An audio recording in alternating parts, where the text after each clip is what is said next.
Hello, fellow builders, engineers, and adventurers alike. My name is K-Hug, you can call me Kyler, and welcome back to my channel. I, a civil engineer, am going to take you on a Minecraft journey like none other.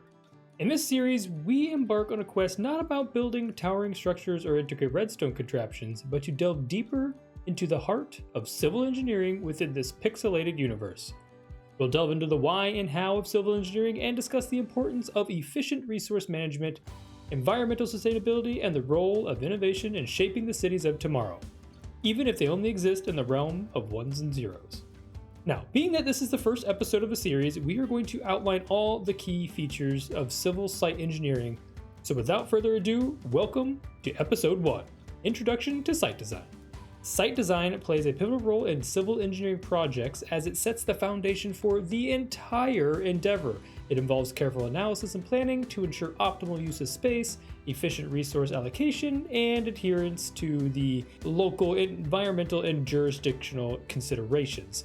A well-designed site not only enhances the functionality, but it also improves safety, accessibility, and sustainability of the project. From selecting the best location to optimizing the layout and the infrastructure, site design is essential for the success and longevity of all civil engineering projects.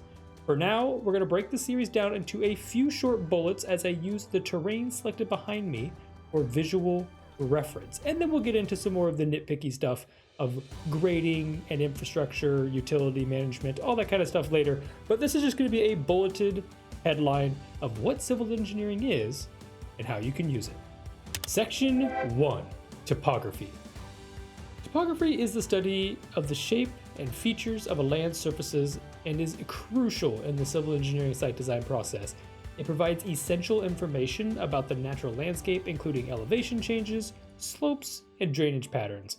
In site design, engineers use topography maps and surveys to analyze terrain characteristics and determine the best locations for structures, roads, utilities, and drainage systems. By accounting for topographical features such as hills and valleys and water bodies, engineers can minimize earthwork, optimize grading, and ensure proper stormwater management. And you're going to hear that word a lot, stormwater management. That's a big one. So within Minecraft, you may be asking yourself, well, how does this apply? Minecraft topography exists in its physical form, and though we may not explicitly download contours or model the existing terrain in software such as AutoCAD Civil 3D, we do internally analyze this. Yes, we all internally analyze this when we are selecting our site for our base without even knowing it. Just simply roaming around looking for a nice flat spot like a plains biome or something more rigid like a nearby sea cliff, we are trying to avoid large chasms or ravines that may affect our build concept. In order to overcome these constraints, we sometimes have to take the procedurally generated world it provides us and make the necessary modifications to make it our own.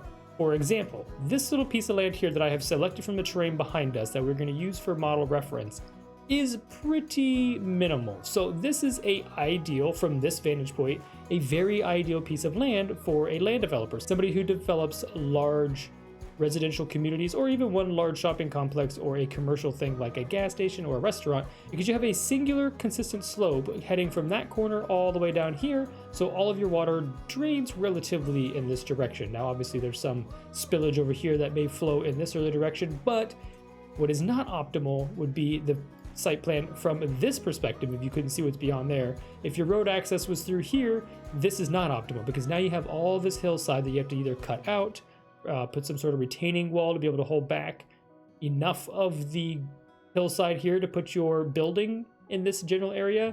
Or another option would be to consider min-maxing this and picking an elevation right about here that both is equal between this and this, to where whatever you cut, you can fill in, creating a uniform site. And that's just a really quick, brief analysis of the topography and a little bit of grading, which is number 2. Section 2, Grading and Earthwork. Grading and earthwork are the fundamental processes in civil engineering that involve shaping and modifying the natural terrain to accommodate construction projects using the topography and existing conditions established in Section 1, just as I mentioned moments ago. Grading refers to the process of adjusting slopes and elevation of the land surface, while earthwork involves moving and compacting soil, rock, and other materials to create a stable foundation for structures and other infrastructure. Here within the world of Minecraft, this is attained by shoveling dirt or mining stone to reduce steep hills and relocating these resources to fill in ravines, trenches, or even construct small, and sometimes large, hills in which you would choose to build your castle, house, or any other structure you can imagine. What might be some reasons or situations in which civil engineering may need to grade a site? I'm glad you asked, let me tell you. A few ways grading and earthwork are used are for foundation preparation, drainage management, erosion control, optimized land use, and accessibility. We'll touch on all of these things later within the grading and earthwork chapter of this series, but for now, just note those down. Though some of these features I just outlined may not pertain to our worlds within Minecraft, I do challenge you to take a step back and think deeper. When you create a house in Minecraft, you like a nice flat surface to start from, hence the foundation preparation that I mentioned.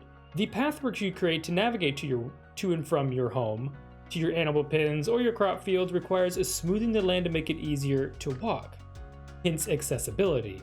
In this example, you can see that our door frame is a little high for comfort, and obviously, that would hurt. So what we do instead is we terrain out, or we modify this for accessibility, bringing up the grass or other terrain that's around us, and modify a nice even slope where we can put either stairs or some sort of nice pathwork. And when creating ponds, streams, or other waste features, though you don't necessarily need them for storage or mitigation like we'll use stormwater for in civil engineering, you are most definitely applying the requirements of drainage management without even knowing it.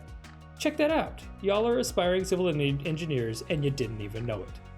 So on the topic of stormwater management, let's get to bullet number 3, stormwater management. Stormwater management in civil engineering involves planning, implementing, and the maintenance of systems to control and mitigate the adverse effects of rainfall and runoff. It encompasses various stages of strategies to manage stormwater, including drainage systems, retention and detention basins, green infrastructure, and other erosion control measures. Overall, effective stormwater management is essential for sustainable and resilient civil engineering site design, helping to protect infrastructure, preventing flooding, preserving water quality, and maintaining the ecological health of the surrounding areas. Now, once again, you probably don't need to worry about this within Minecraft, but I do challenge you to take those aspects and involve them in your world. Where would I put a pond for this property, do you say? Well, if I wanted a pond for this nice little family home, I'm either selecting something back here, a low point, or right up here in the front, depending on what the land usage is like up here. Now, obviously we have a driveway leading out the front, which means there's probably a frontage road running along here, which means this pond is probably not a good idea. Instead, I would probably put my pond back here. Not only does this keep it out of the way of other roads, depending on what our neighbors are like back here, but this also guarantees that this elevation is lower than the lowest point of our house, which is the foundation down there. We wouldn't want any stormwater backing up, or any rainwater backing up for that matter, from our pond leaking into our basement, causing a soggy, stinky mess now, would we? Now, there is measures in which sometimes detention basins or other stormwater management systems do end up being above the foundations of home. Typically, we will run some sort of under drain around the foundation of the entire structure, which will still, at any rate, discharge at a lower elevation than the foundation of the home. That just helps mitigate any overflow water that may come from some detention pond, say we have one on top of the hill. If it does overflow, at least it gets up against a foundation, runs down the edge and into that underground drainage system that does eventually kick out into a road or some other public municipality out here. But that's enough about stormwater management. We'll get into that in another episode. Section 4, Utility Design. Now, utility design, this is probably the one that really lacks Minecraft foundation, but just for your knowledge, I'll go ahead and explain it anyways. Utility management in civil engineering site design involves the planning, installation, and maintenance of infrastructure systems that provide essential services such as water, wastewater, electricity, gas, and telecommunications. It encompasses various aspects from utility design, including the layout, capacity assessments, and the coordination with regulatory agencies, and the integration with other site components. Again, bouncing back to this for an example, let's grab a couple pieces of concrete so I can explain that.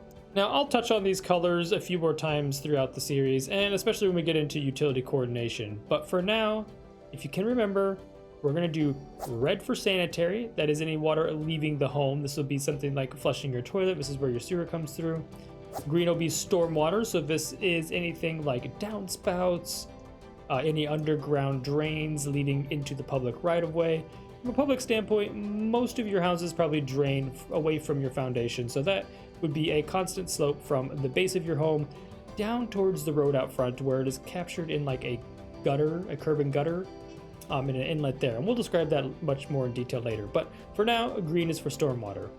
Blue is going to be for service line, so this is the water coming into your home. Typically, there's also, once again, a main line of water running through the public right-of-way or your front yard through nearest the road. And you have a service tap off of this line that heads into your home that services your water. Much like the water, you have gas, which is the same exact thing, a public service line, and you take just a little bit of that. Orange is going to be our electricity. This is going to be anything from power lines to underground, and then last but not least, TV, communications, and everything else. Now, this one's not as important. This is just personal preference. So this is anybody who wants Ethernet or some sort of phone device. That is where this comes through. Like I said, we'll get into this in a future episode, but this is just a good reference frame to remember from here on out. We're going to use these blocks in the utility section number 4. So be on the lookout for that episode if you're curious on how these work in your day-to-day life. Now we can move on to section 5, which is roadway design / parking design. For this one, I moved down to this little makeshift gas station that I have built here behind me. This is the best reference I have for the time being. We will get into that much heavier when we get into section 5 with the road design. But road design and civil engineering involves the planning, layout, and construction of transportation networks to facilitate safe and efficient movement of vehicles, and also pedestrians and cyclists. It encompasses various aspects of road engineering, including alignments and geometrical design, pavement design, drainage, signage, and yada yada. We'll get into this into more depth in this section. All of these aspects come together to ensure the functionality, safety, and sustainability of the road infrastructure. The alignment determines kind of the route that the road takes and the connection destinations. This could be intersections, driveways, etc., etc. The geometric design, this is often referred to in curves and cross sections and intersections, and traffic flow analysis. This is where you count all the cars that come up to a stop sign, believe it or not, which gives you a number to establish the traffic flow density for designing and maintaining roads based on their usage. Now, kind of intertwined with that is pavement design, and this is obviously the pavement materials and the thickness to withstand the traffic loads and the environmental conditions for each site. Not all site pavement will be the same. Your commercial lots will be much thicker than residential pavement, and likewise, roadways such as interstates will be much, much thicker than those. There are other factors to consider, such as the soil properties beneath the pavement, what kind of climate you are in, the amount of traffic volume, and the anticipated service life. Sometimes you want to build a road for 10 years, and sometimes you'd like it to be a 25, 50, 100-year project. Looping back to utilities and stormwater management, we have the drainage aspect of road design. Now, as I mentioned before, these drainage systems, which include like gutters, culverts, and storm drains, will run along and in throughout your parking lot. So take this gas station, for example. You may have, remember green is our stormwater management, you may have some roof drains from this top canopy. Now this is gonna look really weird because we don't have a scaled thing, but you may have a roof drain that comes down, it enters into a system which is beneath the pavement that you cannot see, that runs in this early direction. Now furthermore, as I just mentioned, any roadway or sometimes even parking lots, and we'll just consider this an inner roadway for representative purposes, but this main trunk line may still, or will run around outside underneath the pavement as well sometimes. Sometimes it's just in the green space or the grass areas, but you may have a little thing right here. Now, you may have seen one of these. The little thing that the clown has your boat in, he smiles and gives you a balloon, that guy? Yeah, that's a curb gutter. And what this is going to be is just a little inlet for water to go in And then once again, as all the other water does, it's gonna flow, this is poor representation, into the system. Now, obviously, this needs to drop down because obviously water can't flow uphill. So that'll capture the water and it will continue on in this other direction, or whichever direction it decides to go. And that is the gist of gutter systems in roadways. Our next consideration and point of conversation is going to be chapter 6, which is landscaping and green spaces. So landscaping and green spaces is exactly how it sounds. This is just the planning, design, and implementation of outdoor environments to enhance the aesthetic appeal, but also the functionality and sustainability of new development areas. Now, often the aspects of this are subcontracted out to a landscape architect, but there is still capacity for civil site engineers to understand these requirements. A couple key notes before moving on from this section are vegetation selection, hardscape design, stormwater management again, I told you you'd hear that word more than once, and environmental stewardship. Now, it may seem super menial or really not that important, but there is a significant reason to follow your landscaping ordinances, because each city, town, state, or whatever jurisdictional agency you are submitting your plans under has their own set guideline for the appropriate trees, shrubs, grasses, and other ground covers. All of these are used to enhance the biodiversity, provide shade, and improve the air quality within a development. Now, this was never considered back in the day. Landscaping is probably understood within our lifetime, but our parents' lifetimes, they didn't care. They just built whatever they wanted, and that's why you have giant concrete jungles, I like to call them, which is never-ending concrete in all directions with nothing green. Go touch grass. Within landscaping, we have a little bit more of the hardscaping or the pavement to be considered as well. Incorporating hardscape elements such as paths and plazas and seating areas creates a functional outdoor space for residents and users. This usually involves designing pedestrian-friendly environments, integrating site furnishings, and selecting materials that complement the surrounding landscape. I wouldn't want to put a giant cactus here in the middle of a plains biome. That would make absolutely no sense, and that's something to be considered. Back to stormwater management once again, and you may be wondering, well, how does stormwater management and planting grass have anything to do with one another? Well, integrating green infrastructure elements such as rain gardens and bioswales, and sometimes permeable pavement, helps manage stormwater runoff and reduce the impact of urbanization in a natural environment. We'll go ahead and do a quick example of that, and we'll just use our gas station here once more. So for a couple examples, say we don't want to have a nasty looking curb and gutter here. Now, typically, this is definitely the ideal solution.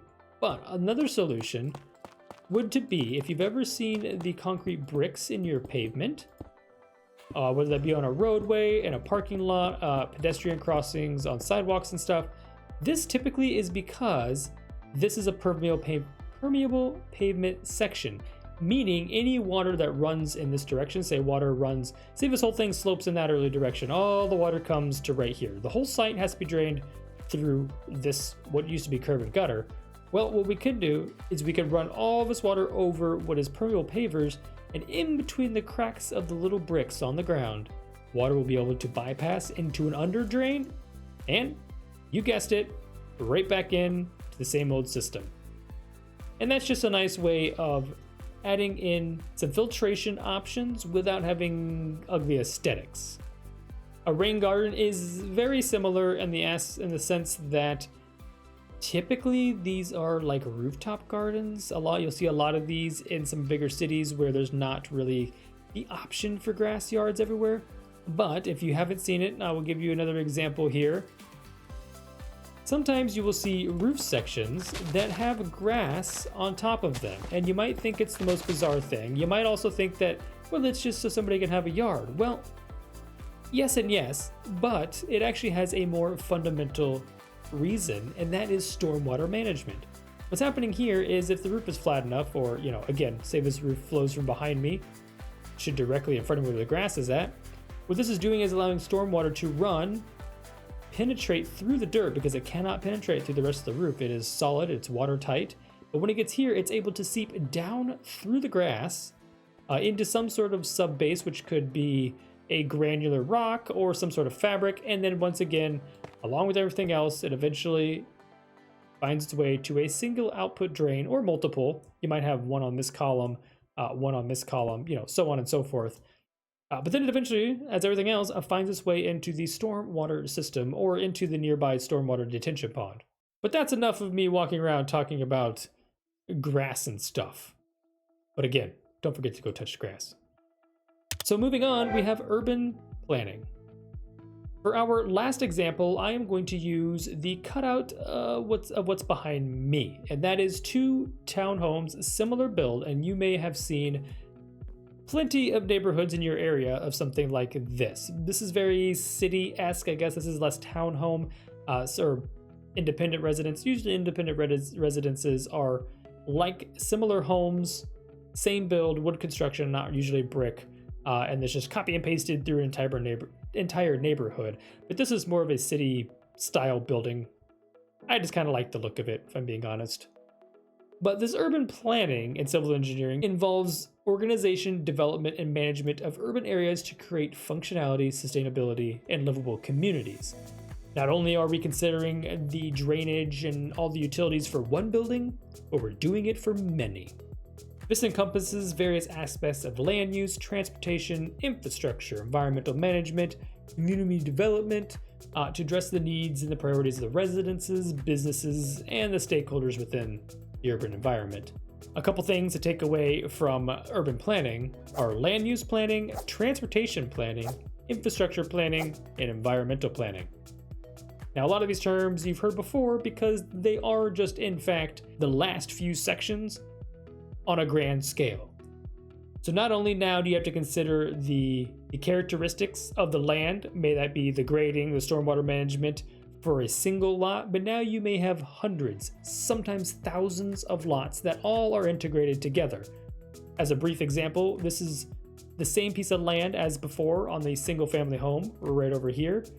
Before, we were questioning the stormwater management of flow from this top area down to here without damaging this property. Well, now if we come to this example, we have the same drainage, but now we have 2 homes and they interact individually from one another. So in the single family home, in the last example, we were able to potentially just mitigate water by sending it down along the side and around back and around the curb over here. Now we can obviously do that for these buildings, but the difference is going to become is we have a break in the buildings right in here. Now often the best solution is to have this grade away. Let's go ahead and just do a little example. Have this building grade that direction, so all along here the water will slope away from the building. Likewise, on this side we have the exact same thing, which creates a channel for water to flow between the residences back out into the public street, right away, or whatever's up here to help mitigate water. Transportation is pretty self-explanatory, except for it's much more involved considering the networks of streets instead of a singular street or a driveway or an access point like the gas station. You'll have numerous streets, sometimes highways, public transit systems, pedestrian pathways, some cycling infrastructure, and all of this needs to be optimized to allow for traffic flow, reducing congestion, and promoting the alternative modes of transportation to enhance connectivity. For example, pedestrian pathways and bike paths, those are growing in popularity in recent times. Circling back around to the utility and infrastructure planning, again, all of the infrastructure systems such as water, wastewater, electricity, gas, and stormwater are coordinated to ensure service reliability and integration with all the other site components. Now that meaning that if we go back to our example of a water main, if you had a water main, now we're going to do it above ground because example preferences, but if we had a water main running in the public right of way or underneath the street out in front of these homes all the way along here, you are now not going to have one service feed, you're going to have 2. So you have a connection here heading to that guy's home, and then you end up having a connection here as well heading to this guy's home. Now the only difference with this, other than having more service feeds, is that now we have to increase the capacity of this water main. whether that be sizing it from a 6 to an 8, from an 8 to a 12, whatever it be, or whatever it need be, in order to provide the appropriate volume, we're going to have to consider that in these calculations. And last but not least, the environmental management, which includes qualities such as air quality, water quality, natural habitats, and green spaces within urban environments. Often this will be practiced in some sort of park, community pond, or any other quality of life to protect the health and well-being of urban residents. Obviously, you don't want a big stinky factory behind one of these homes. That's not how you maintain air quality. But in consideration with factories behind homes, there is a potential, if I zoom way out here, to have all three of these within a singular community. Now, that may be a little confusing, and I'm going to try my best to explain it without having a piece of land to show it. But you may have a network of roads, and down one road you may have, 10, a dozen, 2 dozen of these townhomes that are just kind of copy and pasted along that road. At the end of that road, at an intersection, you may have a gas station. And that gas station is part of the community development, which includes the gas station, maybe a shop over here across the street. You have your townhomes, your apartments, you may have some residences kind of along the outskirts. You try to minimize the amount of integration, and obviously noise, air pollution, etc., play a huge role, and that's part of all the challenges. But you try to make a cohesive community that favors all the people involved, from the developers to the residents to the commercial owners and even some of the workers, which might also be, could also be the residents. That's kind of a funny one, huh? So that all might be a lot to digest on your first day. But as a quick recap, let's go ahead and go through the few bullet points that we touched on. We had topography, grading and earthwork, stormwater management, utility design, road design, including parking, landscaping and green spaces, and last but not least, urban planning. Now that we've touched on all the aspects of civil site design, I want to thank you guys for coming and hanging out with me today. If you're interested in seeing where this series goes, I encourage you to hit that subscribe button and give this video a like, share it with friends, and turn on that notification bell so you can be reminded when the next video releases. In the meantime, between episodes here, I do encourage you to keep an eye out for all the things we discussed today as you're driving around your town or playing your Minecraft world. Check out your stormwater management, look at your grading, check out your road infrastructure. Where does your house sit? The top of a hill, the bottom of a hill, underwater? That would be the worst. But try to incorporate these aspects just not because you need to, but because you want to. But I'm going to get out of your hair for today. That's enough learning. I'll let your brains decompress for a little while. So, as always, stay beautiful, and I'll catch you guys in the next episode. Goodbye.